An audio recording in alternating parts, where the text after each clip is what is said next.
Today's ceremony reflects a very important and a continued relationship between NECSA and Rosatom, focused primarily on nuclear skills capacity building. And for that, we are quite excited, especially with the developments within the context of the nuclear industry in South Africa. Through this Memorandum of Understanding, NECSA and Rosatom aim to establish a framework for cooperation in areas related to training, knowledge exchange, and technical collaboration. And this is in support of a peaceful use of nuclear technology. We are honored to host colleagues and partners who continue to contribute to strengthening international cooperation in this field. Thank you for joining us, and we look forward to the ceremony. And to take us through the areas of collaboration, we will invite Mr. Segipile Smelane from NECSA, after which we will invite Ryan Collier, who is the CEO of Central and Southern Africa, Rosatom. Mr. Smelane, if you can please join us on stage to reflect on the areas of collaboration specifically. Thank you.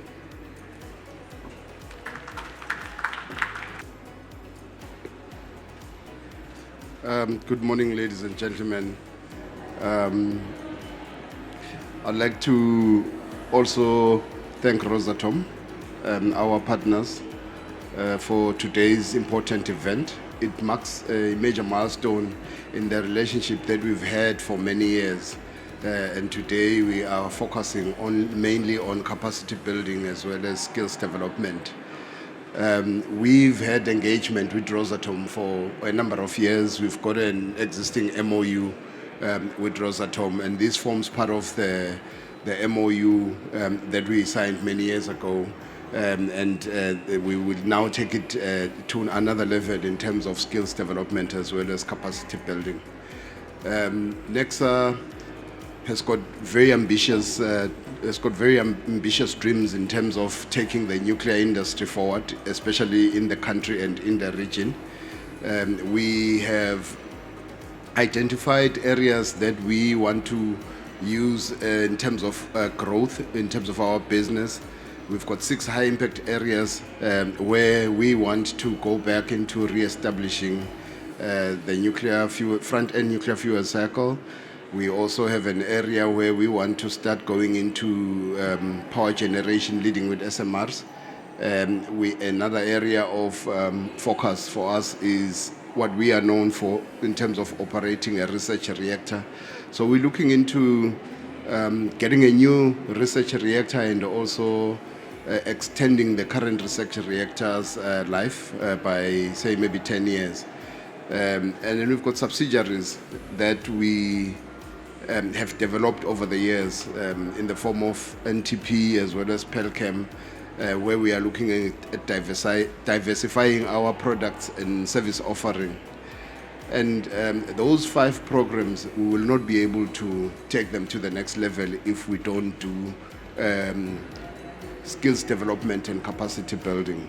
And today, our focus is mainly on that, and this really marks a major milestone in terms of what we want to do and what we want to achieve as an organization. So we really welcome the strengthening of our relationship with our counterparts in Russia, and we hope that we will continue working together. They will be there to support us in terms of developing our projects, as I have indicated, and we understand that we will not be able to achieve what we want to achieve without big partnerships, and that's what Rosatom is for NECSA as well as for South Africa. Thank you.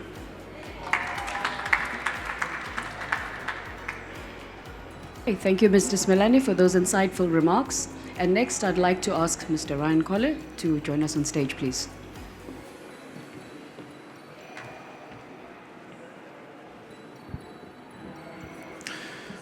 Thank you very much, Program Director. Ladies and gentlemen, distinguished guests, on behalf of Rosatom, I would like to express our sincere gratitude to NECSA and to everyone who has contributed to making today's signing possible.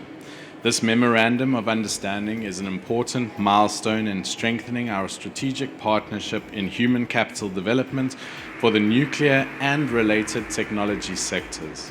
Together, we are building long-term framework for education, training, and knowledge exchange, with special focus on young professionals, women in nuclear, and the development of local and regional capacity in South Africa and the rest of the continent. By joining our efforts, we are investing in a workforce that is globally competitive and ready for the challenges of the 21st century energy sector. We highly value the trust between our companies, and we look forward to turning this agreement into concrete programs, internships, joint initiatives that will benefit our countries and the wider region. Thank you for sharing this important moment with us today.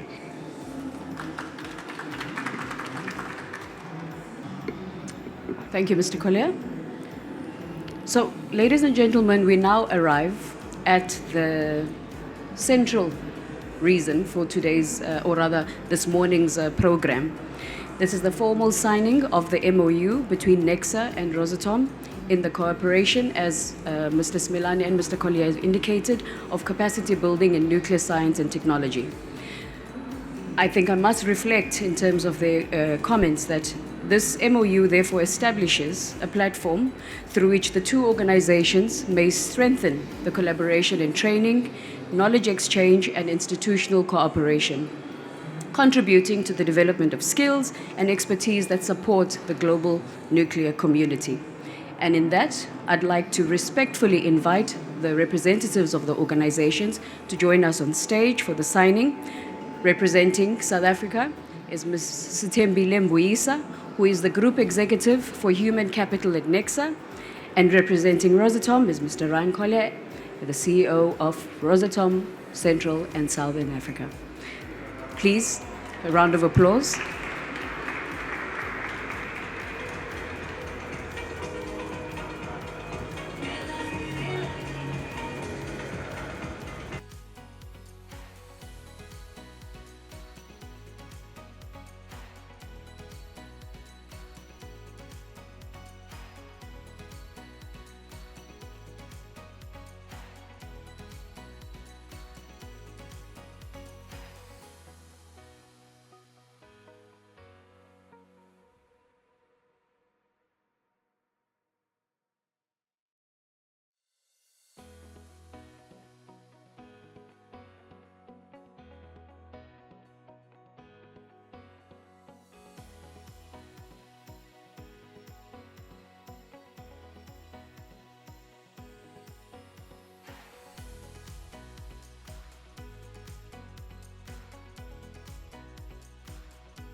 Firstly, thank you so much for having me today.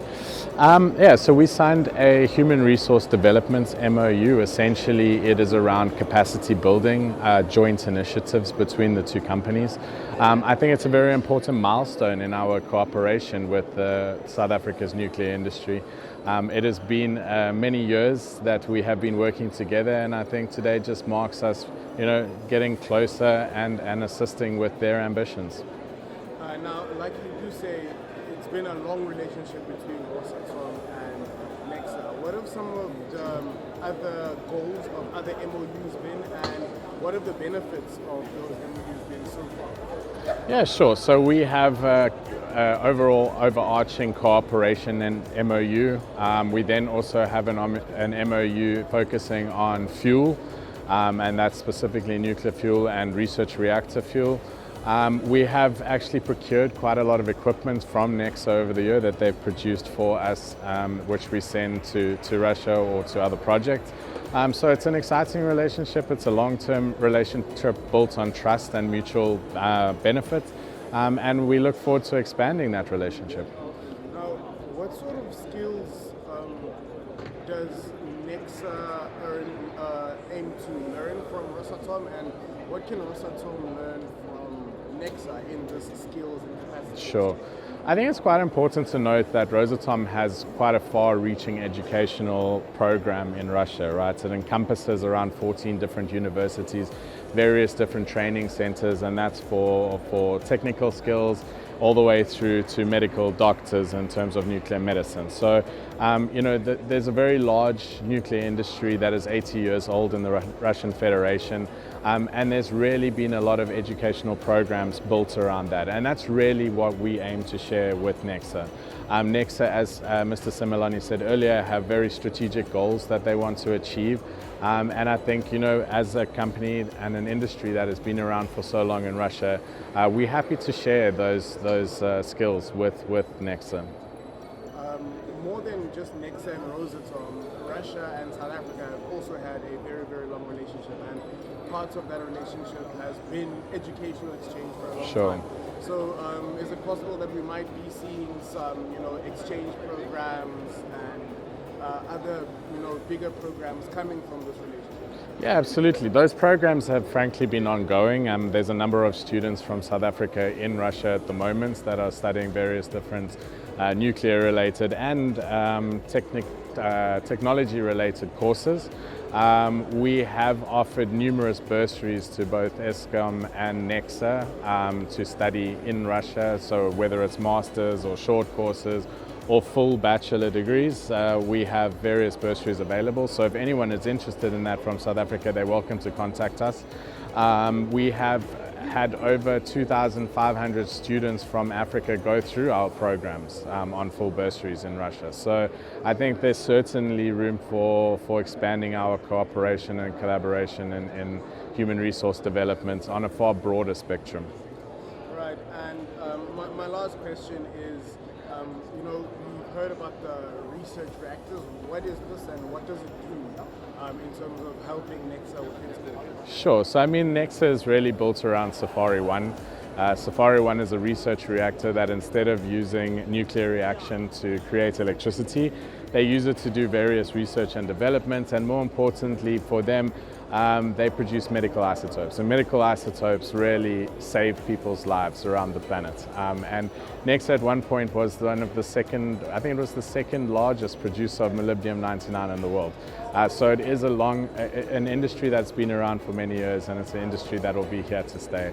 And it's an industry that honestly saves lives. Thanks for sharing this moment with us this morning, which is a very precious moment for NECSA. The journey has been long building up to this in terms of us having a structured cooperation between us and the Rosatom Corporate Academy. And we are very excited that we've managed to get this MOU signed off. There's been a lot of work that has already been done behind the scenes, the draft plans that we have put together to really give more character to the programs that we want to drive that are going to be supporting this capacity building program for NECSA. Now, it has been mentioned that this is a long-standing collaboration between NECSA and Rosatom. What have the benefits of the relationship been so far? NECSA is a very diverse organization, so you would find that you have got specialist engineers in different places. You have got specialist technicians, and we look to have the development of those high-end skills being supported by organizations who have got very rich programs in the nuclear space. So over the years, there has been a number of people within the NECSA environment that has had access to those opportunities, that have gone to the universities that are in partnership with Rosatom, and they have brought back the skills into the country, and they have been doing the work within NECSA, but also in other environments as well. And you would know that in the nuclear space, there has been a lot of movement in terms of where the nuclear build programs have been. So wherever the nuclear build programs are, the very same skills have been mobilized to those countries. So that is also adding to the development of the skills that we have had, and you are looking at then bringing that, having that interaction again in terms of that knowledge coming from other countries, your UAEs, etc., coming back to NECSA. Now, out of all the nuclear companies that there are, why is the Rosatom being chosen for this relationship specifically? Rosatom and NECSA have been in a partnership for a very long time. So for us, it's a natural extension and strengthening of that relationship that was already in place. And if you look at the universities that you have nationally and even globally that have got the depth in terms of nuclear training, you have got very clear places that you would go to. Of course, there are other countries where you have got a network of universities as well, but because we already have existing partnerships, our approach in terms of the building these collaborative relationships is to first strengthen what we have that is existing with other organizations, and then we will be expanding from there to include other players into the network.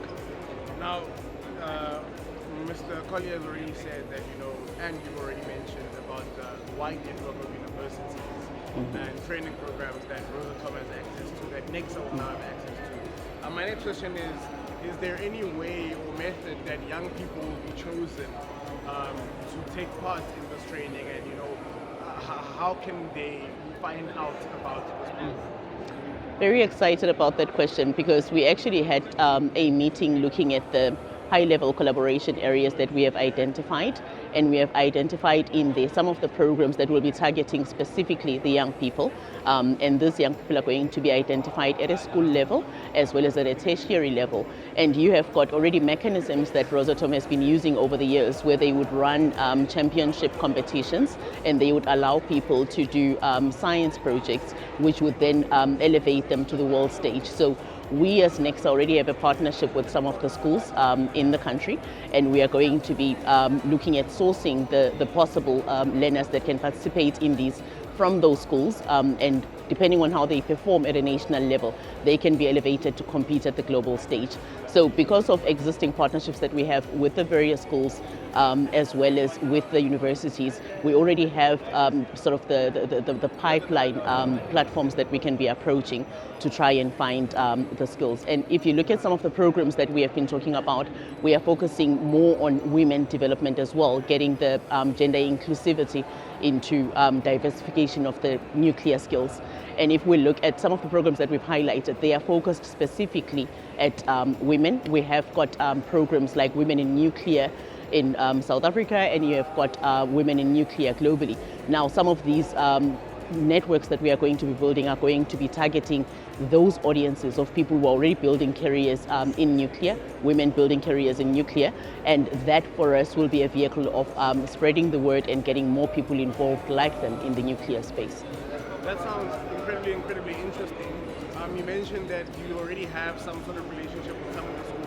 Can you tell us a little bit about the schools that you've got a relationship with? Is it schools in townships and developing areas? Is it schools that are maybe in already the more affluent areas? What kind of schools do you have relationships with? So NECSA is based in Northwest, and we have got a relationship with about 4 schools that are in the townships surrounding NECSA. Some of the schools are in Atteridgeville, and there are programs that we run throughout the year in support of the schools. And the support programs are not just limited to the learners, they are also targeting the teachers in terms of offering support to the teachers that are teaching math and science. And we also have programs that we are doing where we would identify the infrastructure needs that are there at the school, where you would then maybe target building a laboratory, because anything that can assist the improvement of the learning in terms of science and mathematics is what NECSA is interested in. So we already use those schools to ensure that we have got the platforms where we can direct some of these programs and get the value that we want to realize from them. Well, like I said, very exciting. So this is not only a beneficial program for NECSA or Rosatom, but really for the development goals of the country. This sounds like a program as well. Absolutely, because if you look at where we are right now, we're not tapping into the full potential in terms of people that can participate actively in nuclear careers. And if you start to have an expanded network in terms of training platforms, you then start to have more inclusivity, and that is what we have been driving for. So we are very excited about the partnership. And then finally, in terms of the energy goals of the country, putting an end to energy poverty, increasing South Africa's clean energy. How is this program going to be contributing to that, and why is nuclear an important avenue to go to achieve our goals? South Africa had the IRP 2025 approved recently, which is a firm commitment from the country showing what energy mix we are going to be looking at having. And these are efforts to drive the decarbonization of energy in the whole country. But that also gives you better access in terms of lessening the number of people who do not have access to clean energy and clean cooking power. So if you look at nuclear as a natural resource in the country, it is something that is going to support already the goals that have been expressed in the RP 2025, and there is a very clear mandate in terms of how much nuclear we are expecting to bring into this mix and to realize within the next few years. But beyond that, if you're looking at the combination of the clean energy sources that we have in the country and how we want to make those accessible to people all over the world, it will assist us to have better partnerships and stronger relationships, even with people in your underdeveloped areas, where you can then start to raise the awareness about clean energy, and they can start to realize the values of clean uses of nuclear. So we're not just focusing on the capacity development aspect of things, but we are focusing also on just ensuring that there is general awareness about the value of nuclear, and we're going to be achieving the goals together as a country of ensuring access to energy, having an energized country without any carbon emissions. Right, thank you very much and congratulations on the MOU. Thank you very much, appreciate it.